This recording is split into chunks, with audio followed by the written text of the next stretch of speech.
ఆ. మేము మా ప్రాణులను ఆయాసపరచుకొనగా ఉమ్. నీవెందుకు లక్ష్యపెట్టవు అని అందురు. ఆ. మీ ఉపవాస దినమున మీరు మీ వ్యాపారం చేయుదురు, ఆ. మీ పరివారి చేత కఠినమైన పని చేయుదురు. హల్లెలూయా. ఇక్కడ యెషయా భక్తుల ద్వారా తెలియజేసే మాటలేవి. ఎందుకు ఈ మాటలు? మేము ఉపవాసం ఉండగా నువ్వెందుకు చూడవు? యెషయా భక్తుడు అడుగుతున్నాడు. మేము ఉపవాసం ఉండగా నువ్వెందుకు చూడవు ప్రభువా? మేము ఉపవాసం ఉండి చాలా చాలా చాలా ఉపవాసం ఉండి నీ మందిరానికి వచ్చాం, కానీ ఎందుకు చూడవు? మేము మా ప్రాణములను ఆయాసపరచుకునగా నీవెందుకు లక్ష్య పెట్టవని అర్థులు. నిజమే, మన ఉపవాసం ఉండి ఏం చేస్తున్నాం? మన పనులు, మన కార్యాలు చేస్తున్నాం. కానీ ప్రభు అడుగుతున్నాడు, ఉపవాసం ఉండి వ్యాపారం చేయొచ్చా అనేది?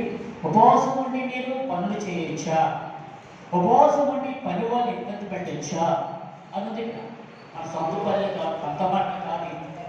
ఉపవాసం ఉండి ఎవరిని కూడా మనం ఇబ్బంది పెట్టకూడదు, పని వాళ్ళు ఇబ్బంది పెట్టకూడదు, ఎవరిని కూడా మనం ఇబ్బంది పెట్టే వారికి ఉండకూడదు, వ్యాపారంలో చేయకూడదు. ఉద్యోగులకి ఉద్యోగులు కూడా సెలవు పెట్టుకోవచ్చు ఆ ఉపవాసం తినాలి. దేవుడు ఎంతో ఆశీర్వదిస్తాడు. హల్లెలూయా. చాలా మంది దేవుని బిడ్డల మనకిచ్చిన ఆత్తులు దేవుని బిడ్డల మనం ఉపవాసం ఉండి ఎందుకు ఉపవాసం ఉంటున్నాం మనకే తెలియదు. వ్యాపారం చేసినట్లుగా వ్యాపారం చేయకూడదు అని ప్రభు అడుగుతున్నాడు. నీ ఉపవాసం దినమున నీవు నీ వ్యాపారం చేయుదురు, నీ పరివారి చేత కఠినమైన పని చేయించుదురు. కదండి, అదే ఉపవాసం, అదే పని. దేవునికి ఇష్టమైన పని అది. కఠిన పని చేస్తున్నారు, కఠినగా ఉంచున్నారు. దేవుని మందిరికి వచ్చే ఉపవాసం ఉండి దేవుని మందిరికి వచ్చే చాలు, దేవుడు సంతోషిస్తారంటారు. దేవుని వాక్యం వినాలి. కనుక మనం చూసినట్లయితే చూడండి, మీరు కలవరపడుచు మీరు కలహపడుచు, ఆ. వివాదము చేయుచు, ఆ. అన్యాయముగా గుద్దులాడుచు, ఆ. ఉపవాసం ఉందురు. చూడండి, అన్యాయంగా గుద్దులాడుచు ఉపవాసం ఉంటురు అంటే దానికి ఇష్టమైన దేవునికి ఇష్టం కాదండి. గుద్దాడకూడదు, గొడవలు పట్టుకోకూడదు, అదండి ఒకరితో కోపం ఉండకూడదు. దేవునికి ఇష్టం అది కాదంటున్నాడు. చూడండి, ఎందుకంటే దేవుడు అన్నాడు, అట్టి ఉపవాసము నాకు అనుకూలమా అని హెచ్చరిస్తున్నాడు. ప్రియబిడ్డలారా, మన వ్యాపారం చేయకూడదు. ఉపవాసం ఉన్నప్పుడు మందిరానికి వచ్చి ప్రార్థన చేసుకోవాల్సిన వారు ఉపవాసం ఉండి సాయంత్రం ఎన్ని గంటలు ఉంటామో అది ప్రభువు తెలుసు, నీకు తెలుసు. ప్రభువు తెలుసు, నీకు తెలుసు. ఎన్ని గంటలు ఉపవాసం ఉంటే అన్ని గంటలు మంచిది. అటువంటి ఉపవాసం కావాలని ప్రభు అడుగుతున్నాడు. కానీ వ్యాపారాలను తర్వాత ఇబ్బందులు పెట్టడం, తర్వాత హింసించడం, తర్వాత అదేంటి బుద్ధిరాడుకుంటాం, తర్వాత అలాంటి ఏమీ ఇష్టం కాదు. అట్టి ఉపవాసము నాకు అనుకూలమా అడుగుతున్నాడు. గమనించండి పిల్లగా, చాలా మంది ఉపవాసాలు ఉంటారు కదండి. అందులో అయితే శుక్రవారం ఉపవాసం అంటే కఠినంగా ఉంటారు, వాళ్ళు చాలా కఠినంగా ఉంటారు. కానీ దెబ్బతుంటారు వాళ్ళు తెలుసు. ప్రభు అంటాడు, దెబ్బలాడుకోవద్దు, బుద్ధులు అడుకోవద్దు, ఉపవాసం ఉండాలన్నాడు. నా యొక్క ఉండండి, నేను నా యొక్క నిలిచిందండి. అది నాకు ఇష్టమైన ఉపవాసం. గుద్దులాడి వస్తుందైతే అది నాకు ఇష్టమైన ఉపవాసమా? కఠినంగా ఉంటుంటే అది నాకు ఇష్టమైన ఉపవాసమా? ఇంట్లో గొడవాడుకుంటే అది నాకు ఉపవాసమా? ఆలోచన చేసుకోవాల్సిన వారిపై ఉండాలి. అది వాడు చూడండి కదండి, మనుషులు తన ప్రాణము బాధపరచుకోవాల్సిన దినము అట్టిదేనా? చదవండి ఇక్కడ 5వ వచనం కింద.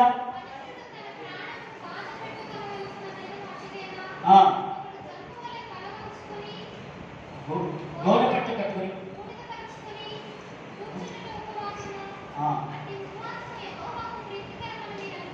హల్లెలూయా. చూడండి, అట్టి ఉపవాసంలో ప్రీతిగా ఉంటాయి దేవునికి. గోడ బట్ట కట్టుకొని నేను ఉపవాసం ఉంటున్నాను, పర్వాలేదు,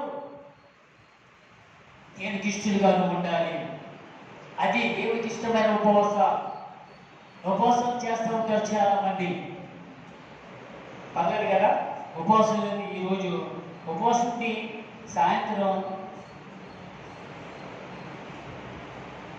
2 పూటలు కదండి. ఉపవాసం ఉంటే ఏం చెప్తారు? 2 పూటలు ఎందుకండి చెప్తారు, అది ఉపవాసం ఉంటారు. హల్లెలూయా. ఉపవాసం లేదా దేవుడికి ఇష్టమైన ఉపవాసం కావాలి. హల్లెలూయా, హల్లెలూయా, హల్లెలూయా, హల్లెలూయా. దేవుడికి ఇష్టమైన ఉపవాసం చెప్తున్నాడు ఇక్కడ. దేవుడికి ఇష్టమైన ఉపవాసం అది ప్రీతికరమైన మీరు అనుకుందరా? అది నాకు అనుభవం తెలుసుకోలేదు. అది ప్రీతికరమైన లేదు. ఎటువంటి ఉపవాసం అంటే చూడండి చూడండి అదొకటి కాదు వచ్చిన అట్టి ఉపవాసం యెహోవాకు ఆ. ప్రీతికరమని మీరు అనుకొందురా? ఆ. దుర్మార్గులు కట్టిన కట్లను విప్పుటయు, ఇటుయు కాడివారు మోపులు తీయుటయు, ఇటుయు బాధింపబడిన వారిని విడిపించుటయు ప్రతి కాడిని లేకపోటుటయు ఆ. నేను ఏర్పరచుకున్న ఉపవాసం కదా. హల్లెలూయా. అది ఉపవాసం అనేది బాధపడేవాడిని ఓదోర్చుట, బాధపడేవాడిని నేను విడిపించుట, దుఃఖపడేవాడిని అందరినీ కూడా విడిపించుట, అదే నీ దేవుడికి ఉపవాసం కదండి. కాడివాడు నేను తీయుటయు, బాధిపడే వారిని విడిపించుటయు, ప్రతి కాడిని నిలబెట్టుటయు నేను ఏర్పరచుకున్న ఉపవాసం కదా అంటున్నాడు. ఉపవాసం అంటే ఏ పని చేయడం కాదు. బాధపడే వారిని నేనంటే ఓదార్చాలి, ఓదార్చే అనుకూలం ఉండాలి. అదే మనము మన సొంత నిర్ణయాలు ఎలా ఉంటాయంటే మనకెందుకే వాడేదంటే మనకు ఉంటే చాలు, మనమే చాలు అనుకోకూడదు. వాళ్ళ బాధల్లో ఉన్నారు, ఉపవాసం సరే నువ్వు వాళ్ళ బాధల్లో ఉన్నారు కాబట్టి ఓదార్పు, వాళ్ళని ఓదార్చి ధైర్యపరిచి అదండి విడిపించడానికి నువ్వు ప్రయత్నం చేసి వాళ్ళు ఉండాలి. అదే దేవుడికి ఏర్పరచుకున్న వివాహం, ఏర్పరచుకున్న ఉపవాసం కదా అంటున్నాడు. కనుక మనం ఏ రకంగా మనం ఉపవాసం చేసినట్టయితే దేవుడి సువాసన ఉండాలంటే మరి చాలా మంది ఒక ఆయన నేను బ్యాంకులో పనిచేసినప్పుడు కూడా నాకు ఉపవాసాలు ఉన్నాయి కాదు. ఆయన ఉపవాసం ఉంటూ బ్యాంకు చూడాడు. ఉపవాసం ఉండి మంచి కూడా తీసుకుంటుంది. అసలు ఆయన సాయంత్రం వరకు 6 గంటల వరకు ఏమీ తినవాడు కాదు. ఆయన పేరు రవికుమార్ గారు. అదే మీరు ఉపవాసం ఉంటున్నారా అన్నాను. అవును లక్ష్మణరావు అన్నాను. అస్సలు మంచి గుర్తుకోకూడదు. కానీ ఇక్కడ దేవుని మాట్లాడుతున్నారు, మీరు వ్యాపారం చేయుదురు ఉపవాసం ఉండి, అది కూడా ఇస్తుంటారు దేవుడికి. ఉద్యోగం కూడా చేయకూడదు. ఆ ఒక్కరోజు చూస్తే ఏమైపోతుంది మనకి? ఆ ఒక్కరోజు ఉపవాసం ఉన్నాం దేవుడికి ఇష్టమా? చూడండి, యేసుక్రీస్తు ప్రభువారు ఆయనకి ఇష్టంగా ఉండాలంటే, ఆయనకి ఇష్టంగా మనం జీవించాలంటే నేను ఏర్పరచుకున్న ఉపవాసం కదా అంటే ప్రతి కాడిని ఎరగొట్టువాడుతూ ఉండాలి. మనం ప్రత్యేక బాధ నుంచి విడిపించేటట్టుగా ఉండాలి మనం. అదేంటి అట్టి ఉపవాసం మనకు దేవుడికి ఇష్టమైన ఉపవాసము. హల్లెలూయా, హల్లెలూయా, హల్లెలూయా. నీ ఆహారము ఆకలి వారికి పెట్టుటయు, నీ రక్త సంబంధికి ముఖము తప్పిపుకుంటుటయు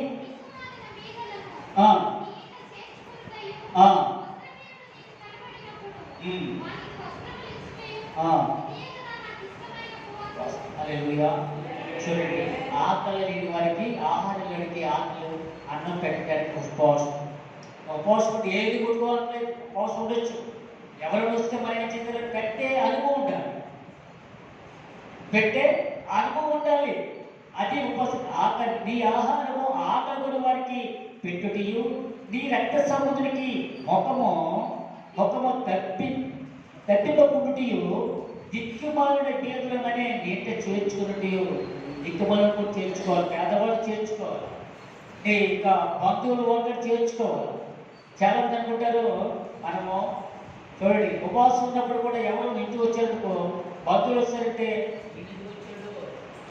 ఇంటికి వచ్చాడు అంటారు. అప్పుడు అంటారా అంటారా ఈయనకి వచ్చాడు ఇప్పుడు అంటూ ఉంటారు. అది దేవుడికి ఇష్టం. చేర్చుకోవాలి, మనం చేర్చుకోవాల్సిన వారు ఉండాలి. అదండి మనం ఆహారాలకి ఆహారం పెట్టాలి, వస్త్రహీనులు సరే వస్త్రం ఇవ్వాలి. అది ఇష్టమైన ఉపవాసం. అది దేవుడికి ఇష్టమైన ఉపవాసంలో ఉండాలి మనము. అది చేసినట్లయితే దేవుడు నీ ప్రార్థన ఆలకిస్తాడు.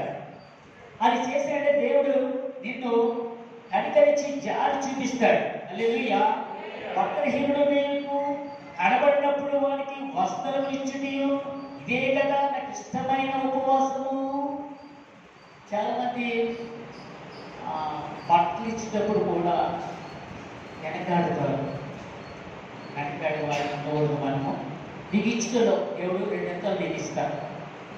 ఆహారం పెడితే రెండింతల ఆహారం నీకు ఇస్తాడు, రెండింతల ఫలాలు నీకు ఇస్తూ ఉంటాడు. కనుక మనం ఇచ్చుటలో కూడా వెనకాడకుండా తెలియండి. ఏదైనా ఇచ్చుటలో, దేవుడికి ఇచ్చుటలో మనం వెనకాడకూడదు. రెండింతలు నీకు ఇవ్వడానికి ఇష్టపడతాడు.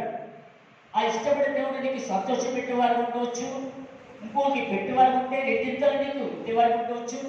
తర్వాత నీకు లోటు లేకుండా నీకు సమస్తం ఇచ్చేవాడు ఆయన, సమస్తం చేయగలవాడు ఆయన. కనుక ఆయన మీద నువ్వు ఆనుకున్నావు కాబట్టి సమస్తము చేయగలవాడు కనుక అన్నిటిలో విజయం ఇచ్చేవాడు యేసు ప్రభువు.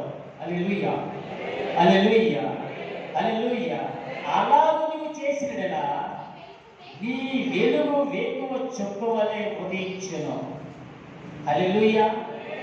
స్వస్థత నీకు శీఘ్రముగా లభించును.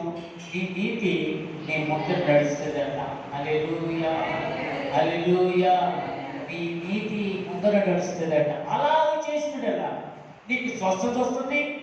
అంటే నీకు స్వస్థత ఇస్తున్న తర్వాత నీతి నీ ముందర నడుచును. యెహోవా మహిమ నీ సైన్యపు వెనకడ భాగమున కావలిగా ఉంటుందట. అంటే యెహోవా మహిమ మహిమ నీ సైన్యపు వెనకడ భాగమున కావలిగా నడుస్తూ ఉంటారంట. అంత గొప్పవాడిగా చేస్తాడు. నువ్వు అలాగే చేసినట్లయితే నీకు స్వచ్ఛత కలుగుతుంది, నీకు మహిమ ఉంటుంది. నీ వెనకాల ఆయన సైన్యము నడుస్తూనే ఉంటాడు. ఆయన సైన్యము భాగము కావలి ఉంటుందంటండి. హల్లెలూయా. అలా చేసినట్లయితే వేపు చుక్కవలే నువ్వు ఉదయిస్తావంట. ఒక కాంతిని వేపు చుక్కవలే నువ్వు వెలుగై ఉంటావు. అలా చేసిన నువ్వు స్వస్థత కలుగుతుంది నీకు. అలా చేసినట్లా నీకు ఏమొస్తుందట? నీతినే ముందర నడుస్తుంది. మనం జాగ్రత్తగా పడుచుకోవాల్సిన వారు ఉన్నారు. చాలామంది అలా చేసేవారు ఉన్నారు, నేను కాదంటలేదు. కానీ దయచేసి మీరు సొడుకోవద్దు. ఇచ్చుటలో మనం సొడుకోకూడదు. అయ్యో ఆయన తెచ్చేస్తున్నామా అని అనుకోకూడదు. దేవుడు నీకు ఒక ఇంతలో నువ్వు ఆలోచిస్తే రెండింతలో ముందు ఇవ్వడానికి సిద్ధంగా ఉంటాడు యేసు ప్రభువు. ఏర్పడ్డా దేవుడికి ఇష్టంగా మనం జీవించాలంటే ఇవన్నీ కూడా మనము చేయవలసినగా ఉండాలి. ఉపవాసం తినాలంటే ఉపవాసం గుడికి ఎందుకు పెడతారంటే బిడ్డగా ఆయనకి ఏం తక్కువ కాదు. దేవుడు ప్రేరపడబట్టి ఆలోచన చేశారు కాబట్టి దేవుడు ప్రేరపట్టే ఉన్నదాంట్లో ఇచ్చుటలో, ఉన్నదాంట్లో సేవకు ఇచ్చుటలో, ఉన్నదాంట్లో దేవుడు అనుకూలపరిచే దేవుడు ఉన్నాడు అని మన హృదయంలో చేర్చుకుని వారు ఉండాలి. హల్లెలూయా. ఆయన దేవుడు నీకు నాకు ఉంటాడు. అందుకే దేవుడు చూడండి, ఇక్కడ చూడండి. అప్పుడు ఏం చేస్తారట? అప్పుడు నీవు హల్లెలూయా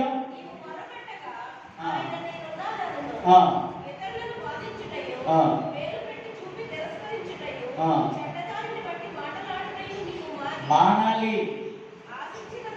చాలండి. ఇక్కడ ఏమన్నాడంటే అప్పుడు నీవు పిలవగా యేసు ప్రభు నీకు ఉత్తరిస్తారంట. హల్లెలూయా. ఎప్పుడైతే యేసు ప్రభు నీతో సావాసం చేశాడో, ఎప్పుడైతే దేవుడు నీతో ఉన్నాడో, నీ వెంట బాగుడు దేవుడు నడుస్తున్నాడో, అప్పుడు నీవు మొదలుపెడితే తప్పనిసరిగా నీ మొర ఆలకిస్తాడు. నువ్వు పిలగానే దేవుడు ఆలకిస్తాడు. నువ్వు ప్రతి కార్యం చేసినప్పుడు ఆలకిస్త దేవుడు, విజయమిచ్చే దేవుడు ఆయన ఉన్నాడు. నేనున్నాను. హల్లెలూయా. నీకు పిలిచి యెహోవా ఉత్తరమిచ్చును. నీవు మొదలుపెట్టగా ఆయన నేనున్నాను అని అంటాడండి. ధైర్యం ఇస్తే చాలు మనకి. అంత ధైర్యం ఇస్తే చాలు మనకి. అదే అంత ధైర్యం కావాల్సిన వారిగా మనం ఉండాలంటే ఆయన కోరుకోవాలి. మనము ఆయన కోరేవారు ఉండాలి, ఆయనకు మొదలుపెట్టే వారు ఉండాలి. మొదలుపెట్టి చెప్పగా నేను ఉత్తరమిస్తానంటున్నాడు. దావీదు మహారాజు మొరపెట్టాడు. దావీదు మహారాజు గారు మొరపెట్టి దేవుడు ఆయన ఆశీర్వాదం పొందుకున్నాడు, అభిషేకం పొందుకున్నాడు. అదే రీతిగా మనం కూడా దేవుడు బిడ్డ నువ్వు మొరపెట్టాల దేవుడు నీకు ఉత్తరమిస్తాడు. నువ్వు మొరపెట్టగా అది ఆయన నేనున్నాను నీకు భయపడవద్దు, నీకు తోడుగా ఉన్నాను. మోషేకి తోడుగా నీకు నేను తోడుగా ఉంటాను, అన్నిటిలో నేను తోడుగా ఉంటానంటాడు. హల్లెలూయా. ఎందుకంటే ఆయన కిరీటం నీ మీద ఉంచాడు, ఆయన కిరీటం నీ మీద ఉంచాడు. నీతని కిరీటం ముందు నడుస్తుంది కాబట్టి నీ ప్రార్థన ఆలకిస్తున్నాడు, నీ మొర ఆలకిస్తున్నాడు. నీ సమస్యలన్నీ కూడా విడిపోతున్నాయి, నీ సమస్యలన్నీ కూడా విడిపించే దేవుడు ఉన్నాడని నీ హృదయంలో దేవుడు ఉన్నాడని నమ్ముతూ సంతోషం చెప్తారు. హల్లెలూయా, హల్లెలూయా, హల్లెలూయా. మొదటి ఏమిటంట, మరి ఇతరులకు బాధ కట్టించుకోడు, ఇతరులను కూడా బాధించుటయు అది మన జాగ్రత్తగా మానుకోవాలి. తర్వాత చెడ్డదానిని బట్టి మాట్లాడుటయు నీకు మానాలి. చెడ్డదాన్ని ప్రేమిస్తాం మొట్టమొదటి ప్రేమిస్తాం, మనం అటువంటి ముందుకు దూరిపోతాం. మొదట చెడ్డదాన్ని విడిచిపెట్టండి అని చెప్తుంటే దేవుడు చెడ్డదాని దగ్గర ముందుకు పరిగెత్తి ఏం చేస్తారంట, దేవుడికి విధంగా చేస్తూ ఉంటాడు. ప్రభు అంటున్నాడు, చెడ్డదాన్ని బట్టి మాట్లాడి నువ్వు మానాలి, వ్యర్థమైన మాటలు మారాలి, చెడుదాన్ని విడిచిపెట్టాలి, అది మానాలి. అనేది చాలామంది చూస్తున్నారంటే మందిరానికి వస్తున్నారు, పరిశుద్ధంగా ఉంటున్నారు, జీవిస్తున్నారు, మంచిది.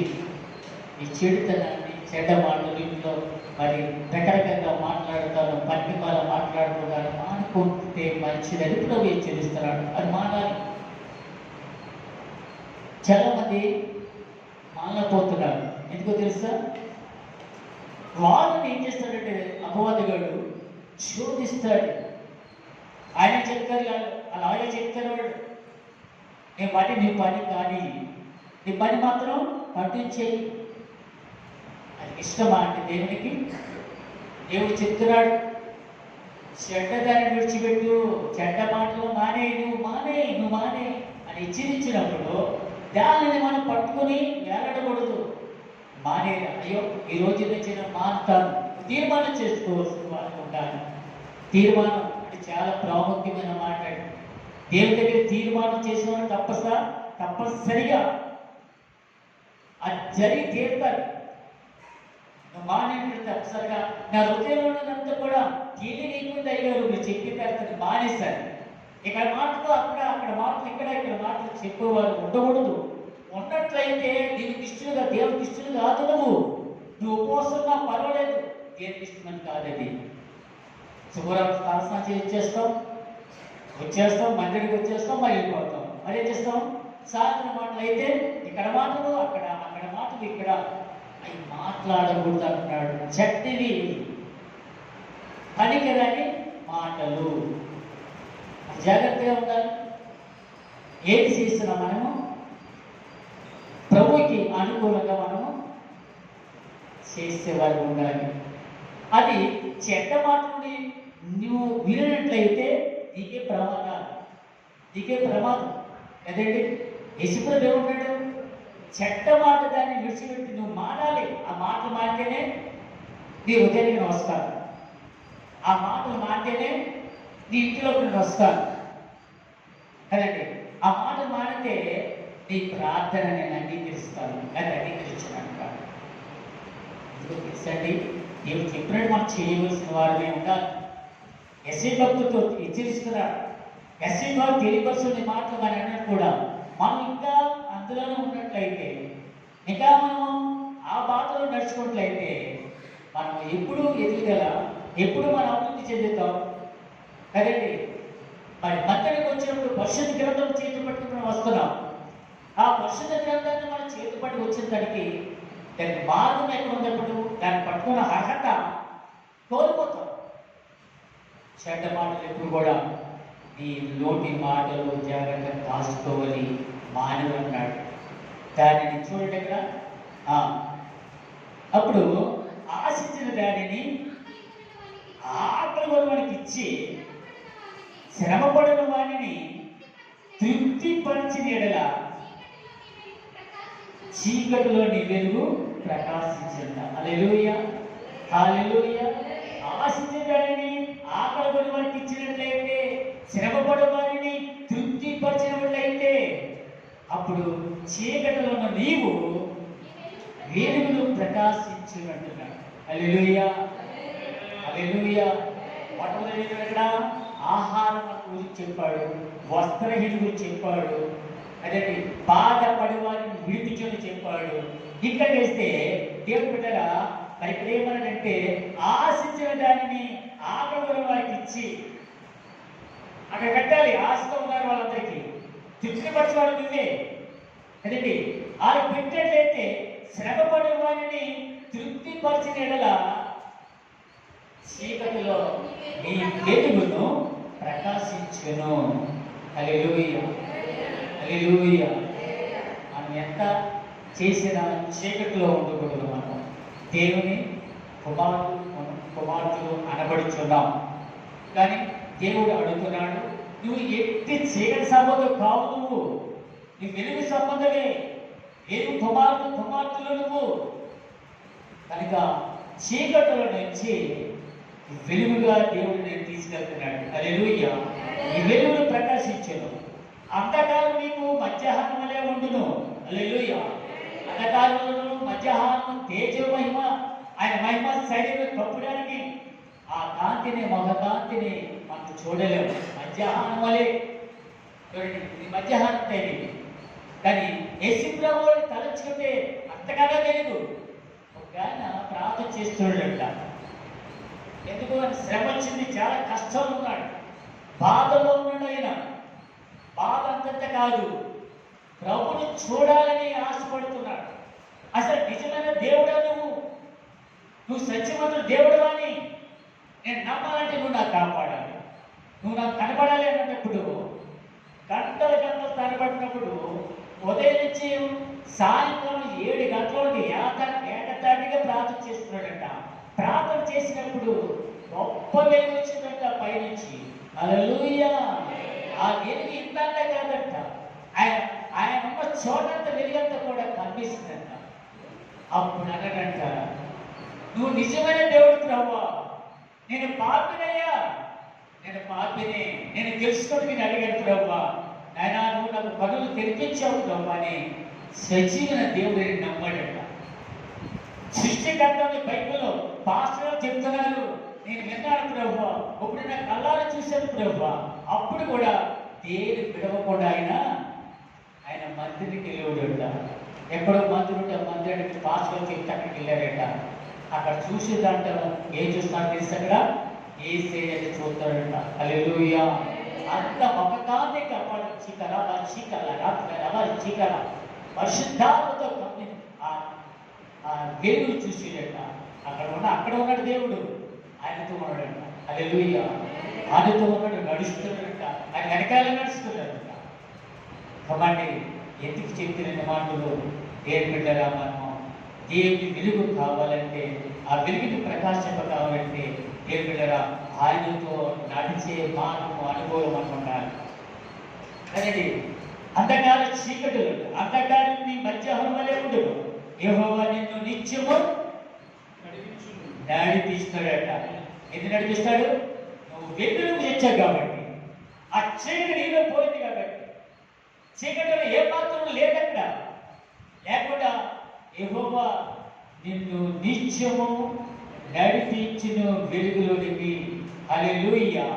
వెలుగులో నీవు వెలుగై ఉన్నావు కాబట్టి, నిత్యము యేసే నీతో ఉన్నాడు కాబట్టి, నువ్వు ఎక్కడికి వెళ్ళా, నువ్వేం ప్రతి చేసినా నేను నిశ్చలుగా చేస్తాను కాబట్టి నేను నీతో ఉంటానంటాడు. హల్లెలూయా, హల్లెలూయా. నేను నీతో ఉంటాను, నువ్వంటే నేను ఇష్టపడుతున్నాను. చూడండి, నువ్వంటే ఇష్టపడినప్పుడు మనము విడిచిపెట్టి వెళ్ళిపోవాలి. చూడండి, పేతురు యోహానుగా వేసినట్టునైనా పేతురు యోహానులు కదండి, వాళ్ళందరూ కూడా వేసేవారట. చేపలు పట్టు వలలు చీపురు వాళ్ళు కుట్టుకునేవారట. ఆ వలలు కుట్టుకుంటుంటే యేసుప్రభు కనిపించి రావయ్య వేశారు. వలలు విడిచిపెట్టి ఆయన కూడా వెంటబడ్డారు. కానీ వస్తానయ్యా ఉండండి అన్నారు ఆయన. అన్నలన్నలారా మనసులు అన్నారు.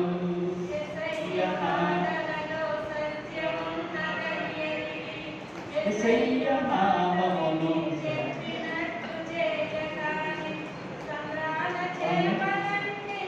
నావలను కూడి సంద్రాన చేపలన్నీ నావలను కూడి.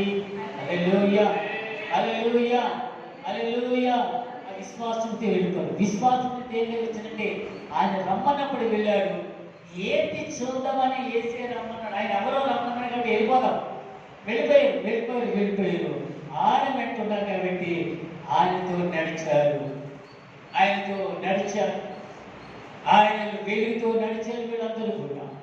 ఆయన వెలుగు సంబంధులు కాబట్టి ఆ వెలుగులో వీళ్ళు నడిచారు. ఆ వెలుగు వీళ్ళకి అంటుకున్నది. ఆ వెలుగులో వీళ్ళు నడిచేవారుగా చూస్తున్నాం. హల్లెలూయా, హల్లెలూయా. కనుక మనము ప్రభు నడిచే మార్గములో, ప్రభు నడిచే ద్వారంలో నడిచే వారు ఉన్నట్లయితే ఏ అంధకారము, ఏ చీకటి మన మీద దాడి చేయలేదు. హల్లెలూయా, హల్లెలూయా. ఏమొస్తుందంట? యెహోవా నిన్ను నిత్యము నడిపించును, శ్యామకాలమున ఆయన నిన్ను తృప్తిపరిచి నీ ఎముకలను బలపరచును. నీరు కట్టిన తోటవలను ఎప్పుడును ఉపకొచ్చుంటూ నీటి ఓటవలను ముందువంట. హల్లెలూయా, హల్లెలూయా, హల్లెలూయా. ఎప్పుడైతే నీతో నడిచాడు దేవుడు, ఎప్పుడైతే నీతో ఆయనతో నువ్వు కలిసి నడుస్తున్నావో అప్పుడు నీరు కట్టి తోటవలను ఉంటావంట. ఉపకతో ఎందుకంటే ఉపకొచ్చుంటూ నీటి ఓటవలను ఉంటావు. ఎందుకంటే తెలుసా, యేసయ్య వెనకాల నడిపిస్తున్నాడు నిన్ను. యేసయ్య నీతో నడుస్తున్నావు. ఆ అడుగులను అడుగు వేస్తున్నావు. నడిపించేవాడు ఆయన తప్ప ఎవరికి కాదు. ఎంత సంతోషం ఉంటుందండి, ఎంత సంతోషం ఉంటుందండి. ఆనందం ఒప్పుకోకపోతుంది. అంత నడిచి దేవుడు నాతో నడుస్తున్నాడు, దేవుడు నేను ఆయనతోనే నడుస్తున్నాను, ఆయనలోనూ చూచుతున్నాను, ఆయన మహిమను చూస్తున్నాను, ఆయన మహిమస్వరుడే నేను చూస్తున్నాను కాబట్టి నాకు ఎంత ఆనందం ఉంటుంది. ఇంకా విడవలే, ఇంకా నేను విడిచిపెట్టను, నేను యేసయ్యను విడిచిపెట్టను. ఎందుకంటే నాతో ఆయనలో ఉన్నప్పుడు నాకు ఎంతో సంతోషం వచ్చింది, ఎంతో ఆనందం వచ్చింది. ఈ ఆనందం ఎవరు చెప్పుకుంటాను? ఎవరు చెప్పిన నమ్మరు కదా, ఎవరు చెప్పిన నమ్మరు. నాకు నమ్మే మనుషులు కాదు వీళ్ళు. ఇచ్చిస్తారు, తలకేస్తారు. అదేంటి దేవుడు దేవుడు ఎప్పుడు కూడా క్షేమకాలమున ఆయన నిన్ను తృప్తిపరుస్తాడు. ఎప్పుడు క్షేమకాలమే. ఆయనతో నడిచాడంటే ప్రతిరోజు క్షేమమే. ఆయనతో నువ్వు నడిచిన ప్రతి మార్గం నడిచిన దేవుడు నీకు క్షేమం కలుగుతుంది. క్షేమం కలుగుతుంది. తర్వాత నిన్ను తృప్తిపరిచి, దేవుడు తృప్తిపరిచి నీ ఎముకలను బలపరుస్తాడు. అదేంటి బలపరుస్తాడు. ఈ ఎముకలకి బలం వస్తుంది. ఈ ఆకలి అనేది వేయదు. అదేంటి ఆకలి వేయదు. తర్వాత దాహం అనేది వేయదు. ఏదో తెలుసా, ఆయన నీతో ఉన్నాడు. నీరు కట్టి తోట వలె ఉన్నాడు. నువ్వెక్కడికి వెళ్ళినా నీతో ఉంటాడు. కనుక మనం ఏం చేయాలంట? గడవకుండా మనము ప్రభు ద్వారా దగ్గర ఉండాలి. అందుకని ఇక్కడ దేవుడు ఒక మాట అన్నాడు, ఎప్పుడును ఉపకుచుండు నీటి ఓటములు ముందువు. అదండి చూడండి. అప్పుడు ఏం చేస్తావంట? పూర్వకాలం నుండి పాడైపోయిన స్థలములను నీవు నీ జల్లు కట్టుదురు. హల్లెలూయా. పూర్వకాలం ఉన్న కుటుంబాలని, పాడైపోయిన స్థలాల్ని నువ్వు కట్టుతావు. దేవుడు ఆశీర్వదింటే తప్పనిసరిగా కట్టేవారు ఉంటావు. ఆశ ఉంది కాబట్టి, దేవుడు నీలో ఉన్నాడు కాబట్టి పాడైపోయిన స్థలాల్ని, పాడైపోయిన కుటుంబాల్ని, విడిపోయిన కుటుంబాలని నీవు కట్టేవారిగా చేస్తాను. హల్లెలూయా, హల్లెలూయా. కనుక మనం ఎలా ఉండాలంట? ఫలించేవారు ఉండాలి. అది దేవుడికి ఇష్టమైన ఉపవాసం. అదండి. అది నువ్వు ఎక్కడికి వెళ్ళినా నువ్వు ఎక్కడికి వెళ్ళా, ఏ ప్రాంతానికి వెళ్ళా, నీతో ఉన్నాడు దేవుడు, నీతో నడుస్తున్నాడు దేవుడు, నీ ప్రార్థన ఆలకించే దేవుడు. కనుక నీతో ఉన్నాడు దేవుడు. నీరు కట్టి తోట ఫలించేవాడు కాబట్టి పాడైపోయిన స్థలాలను కడతావట, పాడైపోయిన కుటుంబాలను కట్టేవాళ్ళు ఉంటావట. ఇది కింద మాట్లాడు చూడండి, అనేక తరముల కిందట పాడైపోయిన పునాదులను నీవు మరలా కట్టుతావు. హల్లెలూయా, హల్లెలూయా. పాడైపోయిన పునాదులు కూడా కడతావట. అంత అభిషేకం నీలో ఉంటాడు, అంత అభిషేకం నీలో ఉంటే దేవుడు నడిపిస్తాడు. పాడైపోయిన స్థలాలు అదే అనేక తరములు, అనేక కిందట పాడైపోయిన స్థలములు, పునాదులను నువ్వు మళ్ళా కట్టినవు. విరగబడే దానిని బాగు చేయవాడు నీవు. దేశంలో నివసించినట్లుగా త్రాగును సిద్ధపరిచిన వాడు అని నీ పేరు పెట్టదట. హల్లెలూయా, హల్లెలూయా. మంచి పేరు ఇచ్చిందా, చెడ్డ పేరు ఇచ్చిందా? మంచి పేరు చెడ్డ పేరు ఇచ్చిందా? వింటున్నారా వాక్యం? వింటున్నారా మాటలు? ఏ పేరు ఇచ్చింది దానికి? ఏ పేరు ఇచ్చింది? ఏ పేరు ఇచ్చింది? పాడైపోయిన పట్టణాల కట్టడలను, పాడైపోయిన కుటుంబాలని కట్టడానికి, నీ ద్వారా కట్టించడానికి ఏర్పరచుకుంటున్నా. హల్లెలూయా, హల్లెలూయా. దేశంలో నివసించినట్లుగా త్రాగును సిద్ధపరిచేవాడు మరియు నీకు పేరు పెట్టానంటాడు యెషయా భక్తుల ద్వారా. ఆ పేరు సంపాదించాలి. ఆ పేరు మనకు ఉండాలి. ఆ పేరు ఉన్నట్లయితే, ఆ పేరు నీలో ఉన్నట్లయితే నీలోనే దేవుడు చిరకాలం ఉంటాడు. హల్లెలూయా, హల్లెలూయా. మనకి పిల్లరా, మనం చూస్తున్న దేవుడు నిజమే. మా ఉపవాసాలు ఎలా ఉన్నాయంటే దేవుడికి ఇష్టలుగా మనము ఉపవాసం చేయాలి. అప్పుడే నీ ఉపవాసం ఏం చేస్తాడంట? వింటాడు, నీ మాటలు వింటాడు, నీ ఉపవాసం తీరు ఎలా ఉంటే తెలుస్తుంది. దేవుడు అన్నాడు ఇక్కడ, మేము ఉపవాసం ఉండగా నీకు ఎందుకు చూడవు అంటున్నాడు. ఇది చూడు, చూస్తాడు దేవుడు. మనలో ఉన్న తేడా ఉండకూడదు, మనలో తేడా ఉండకూడదు. దేవుడికి ఇష్టంగా ఉండాలి. ఏదైనా చిన్న పొరపాటు, చెడ్డ మాటలు పలికితే గమనించండి తిరిగి మనము మన సేవకులు, సేవకులు, విశ్వాసులము చాలా జాగ్రత్తగా ఉండాలి. మనలో దేవుడు ఉన్నాడని జాగ్రత్తగా ఉన్నట్లయితే తప్పనిసరిగా దేవుడు మీ ప్రార్థనలు ఇస్తాడు. దేవుడు అన్నింటిలో కూడా మనల్ని జీవిస్తాడు. ప్రతి పనిలో దేవుడు నీకు మొదటగా కలుగు చేసి నీ కార్యం జరిగిస్తాడు. హల్లెలూయా. ప్రతిది కూడా మనము ప్రభువు ముందర పెట్టాలి, ప్రార్థన చేయాలి. ఉపవాసంతో ప్రార్థన చేస్తాం. ప్రభు, ఈ కుమార్తెను ప్రభు నీ యొక్క ఇష్టం ప్రకారంగా జనులకు సహాయం చేయడం ప్రభు, నువ్వు ప్రార్థన చేయి, అది నెరవేరుస్తుంది. నెరవేర్చే దేవుడు ఆయన, నువ్వు కాదు. నువ్వు ప్రార్థన చేయడానికి తపస్సరిగా నేను వాడుకోను. కనుక ప్రియమైన దేవుని పిల్లరా, మనకి ఇష్టమైన ప్రార్థన, దేవునికి ఇష్టమైన ప్రార్థన, అది నాకు ఇష్టమైన ప్రార్థన అండి. విడిపించాలి, బాధకాలను విడిపించాలి. బాధల్లో కూడా మనం ఏం చేయాలంట? వాళ్ళని చేర్చుకోవాలి కదండి. అటువంటి ప్రార్థన నేను ఏర్పరచుకున్న ఉపవాస ప్రార్థన అది కావాలి కదండి. అది ఏం చేయాలంటే దేవుడు ఆహారం లేనికి అన్నం పెట్టాలి, వస్త్రహీనులు లేనికి వస్త్రాలు ఇవ్వాలి కదండి. అది ఎప్పుడైతే మనము చేర్చుకుంటామో మరి దేవుడు అటువంటి ప్రార్థన మనము ప్రార్థన అందిస్తాడు, దేవుడు అంగీకరిస్తాడు. ప్రతిదీ కూడా మన జీవితాల్లో మార్చుకోవాలి. మన జీవితాల్లో మార్పు లేకపోతే ప్రభు బిడ్డలాగా మనము ఏ పని కూడా ఫలించదు, ఫలింపనేరదు. మనం ప్రస్తుతం మొదట చెప్తే మన ఉపవాసం ఉన్నప్పుడు ఓకే, కానీ మన హృదయంలో ఏముండాలంట? యేసయ్య మాట ఉండాలి. తర్వాత మార్చుకోవాలి. మార్పు లేని జీవితాలు వ్యర్థమే. నీకు ఎంత ప్రార్థన చేసినా వ్యర్థమే. హృదయం మార్చుకోవాలి. నీ సర్వస్వం దేవుడు ఉన్నాడని నా దేవుడు నాకు సర్వస్వం ఉన్నాడు కాబట్టి నేను ఆయన దగ్గరనే పోరాడతాను. నా దేవుడు నాకు ఉపకారం చేస్తాడు, అపకారం చేయడు అని నమ్మకం నాకు ఉందని ఎప్పుడైతే నువ్వు ఆ విధంగా నువ్వు ప్రార్థన చేసినట్టయితే దేవుని నీ మాత్రం నీ ప్రార్థన ఆలకిస్తాడండి. హల్లెలూయా, హల్లెలూయా. ప్రియమైన దేవుని బిడ్డలారా, ప్రభు మనకిచ్చిన మరి పరిశుద్ధ గ్రంథంలో ఏ వాటి నెలకొన్నాయో ఆయనకి ఇష్టమైన ఉపవాసం ఏంటంటే నువ్వు ఇచ్చుటలో వెనకడకూడదు. తర్వాత అలా చేసినట్లయితే నీకు నీతిని కిరీటం నీకు ఇస్తుంది. తర్వాత నీ ముందర నీతి నడుస్తుంది. హల్లెలూయా. నీతో పాటు స్వస్థత తీర్చి జరిగిస్తాడు. హల్లెలూయా. తీర్చి జరిగి దేవుడు మనకున్నాడని మనం నమ్మాలి. చెడ్డ మాటలు మాత్రం మన నోటి నుంచి మానే. ప్రభువునందు ఎదురుగా ఉండాలి.